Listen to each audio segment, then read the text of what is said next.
ya, semangat, berubah ya.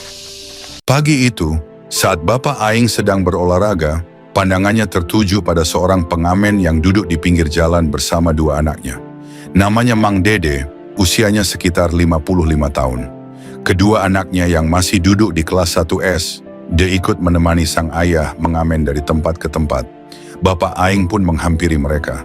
Hatinya terasa pilu melihat anak-anak sekecil itu harus ikut berjuang di jalanan. Mang Dede bercerita, penghasilannya tidak menentu. Kadang ia hanya membawa pulang Rp50.000, kadang Rp30.000, bahkan pernah seharian hanya mendapatkan Rp10.000. Bapak Aing mencoba berbincang lebih dalam. Ia ingin Mang Dede bisa mengubah kebiasaan itu agar kehidupannya perlahan menjadi lebih baik. Namun tiba-tiba sambil menahan air mata, Mang Dede berkisah tentang luka yang ia simpan. Sudah 2 bulan istrinya pergi meninggalkan mereka tanpa kabar. Ia pergi entah kemana, tak kuat menghadapi tekanan hidup dan ekonomi yang semakin sulit. Mendengar kisah itu, Bapak Aing tertegun. Ia merasa tidak tega melihat Mang Dede dan kedua anaknya terus berjuang sendirian.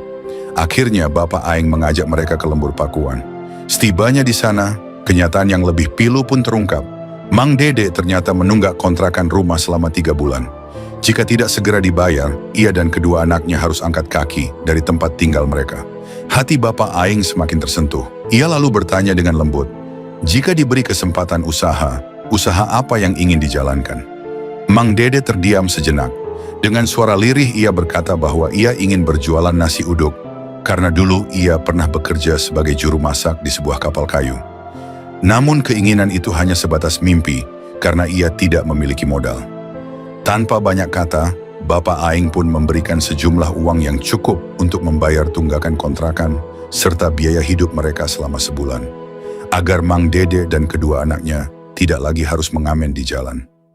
Bapak Aing juga berjanji akan datang ke rumah Mang Dede untuk mengantarkan gerobak dan modal, agar ia bisa memulai usaha nasi uduk. Mendengar itu, tangis Mang Dede pecah. Ia tidak pernah menyangka bahwa di tengah kesulitan hidupnya, Allah mengirimkan seseorang yang memberinya kesempatan untuk bangkit kembali. Kadang bagi kita, membantu mungkin terlihat sederhana.